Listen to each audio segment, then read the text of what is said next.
সব জায়গায় যদি চুরের মেলা থাকে তাইলে সংকট সমাধান হবে কিভাবে? ঘাটে ঘাটে জুড়ায় জুড়ায় কুড়ায় কুড়ায় চুরেরা বসে আছে, এই জন্য এই সংকট গুলা দিন দিন বৃদ্ধি পাচ্ছে।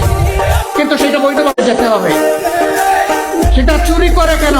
এই চোরদেরকে সাহায্য করে তারা, কেউ না কেউ এর পিছনে এই চোরদেরকে সহায়তা করে। গডফাদাররা আছে জায়গায় জায়গায়। এখন তারা বলেন গণভোট অবৈধ। গণভোট যদি অবৈধ হয়, সংসদ নির্বাচনটা বৈধ হয় কিভাবে?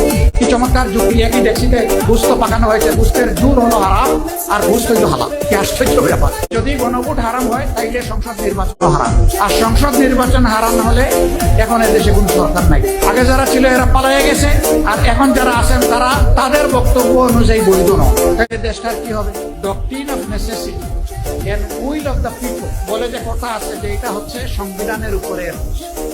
ওই বৈধতার বেলায় ইন্টারিম গভর্নমেন্ট হয়েছে, এরপরে নির্বাচন শুরু হয়েছে। ওই নির্বাচনের শপথ বিধান হওয়ার কথা আমরা নিয়েছি, ওনারা একা নিয়েছি। আমরা সরকারকে অনুরোধ করবো, মেহরবানি করে আপনারা দেরি হয়েছে, অসুবিধা নাই, মেনে নেন। এই জনগণকে সম্মান দেখালে জনগণও আপনাদেরকে ধারণ করবে, সম্মান দেখাবে। আমার পছন্দের সাহিত্যে থাকা অন্যতম একজন পছন্দের